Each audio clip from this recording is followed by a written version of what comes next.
Hi everyone, welcome to Office Time with me. As those of you who follow me know, I have these Office Time chats once a week, and it's an opportunity to connect with you about some of the things that I'm thinking about related to business and those kinds of things.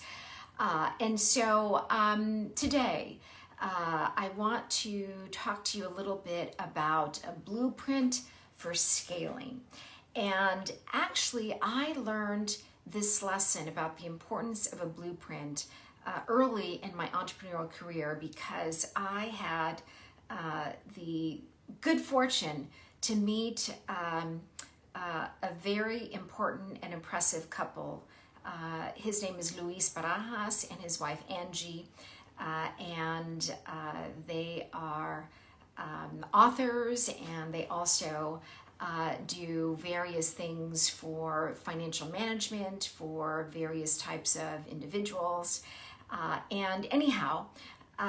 Lewis wrote a book called Small Business, Big Life, and then he wrote a subsequent book called Small Business for Big Life for Women. And it was in this time period when he was publishing his book that I met him. And I learned a very important lesson and idea from them. And oh, hi Brian, nice to see you. And it is related to having a blueprint to scaling your business. And basically, to give you a sense, I just want to share with you, by the way, you should look up their books, Small Business, Big Life, and then there's one called The Small Business, Big Life for Women. And one of the things that Lewis talks about is the true purpose of a business should be to give you more life, not less. And boy, isn't that the truth. And so in their books, they talk about the importance of having a blueprint. And basically, it's like a set of instructions for your business. And it makes so much sense for when you want to scale.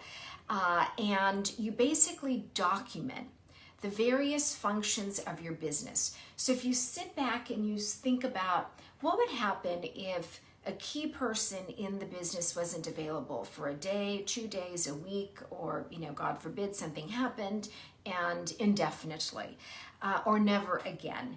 How would you, and within your company, how would your employees and your team members know how to move forward, how to do what needs to get done?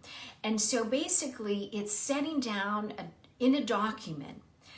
You set the various functions in your company, and then you basically jot down or write down a step-by-step process how to do every function.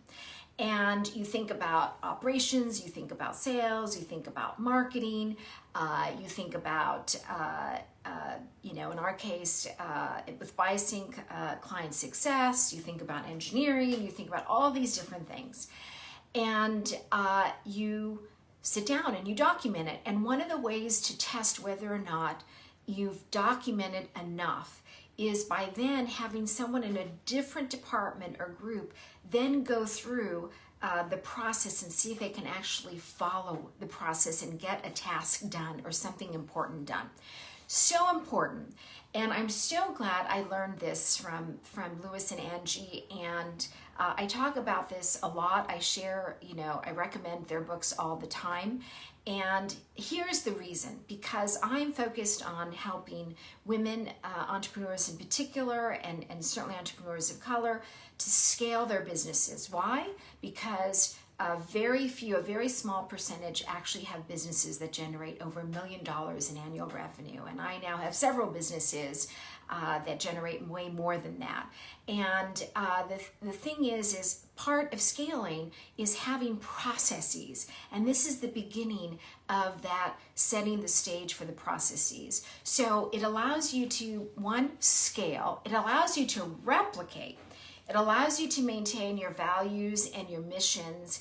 Having a blueprint allows you to evaluate if you're staying true to the processes, where there might be some gaps. And by the way, doing the blueprint once is not enough. You have to go back and revisit it, especially as you are scaling. So we have a practice in my businesses that someone takes the responsibility for going back and updating the blueprint on a yearly basis. And when I say updating, that means they are actually engaging with the various departments and divisions within the company and going through the processes and what's changed. What have we adapted? What have we, done differently now? Or what are we no longer doing? Or what software are we using? Or those kinds of things.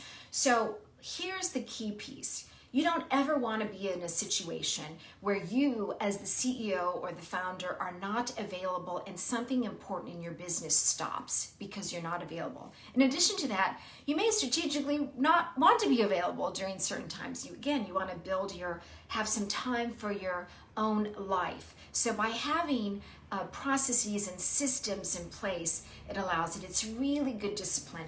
And I know, by the way, as certainly as a woman entrepreneur, there's so many things that we manage in our lives, right? There's the family component, there's the loved ones in our lives, and of course we're managing our businesses. And many of us tend to be really able to organize various functions or various areas of our life, and it should be no different in our business. So I really recommend it. And again, this idea came to me from Louis and Angie Barajas. You should check out their book called Small Business Big Life, or Small Business Big Life for Women. So why do I do this? I do this because it's part of my mentoring program called Possibility Architect. And I developed my mentoring program as a solution because I get asked so often to mentor, and I know the value of mentorship. I've benefited from it over my entire adult life, both in my previous professional life as a news reporter and a news anchor, and certainly in business.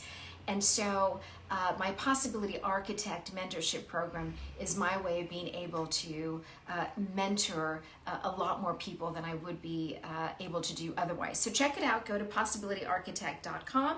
I have a free masterclass there, and I hope you'll join my mentorship program. Take good care.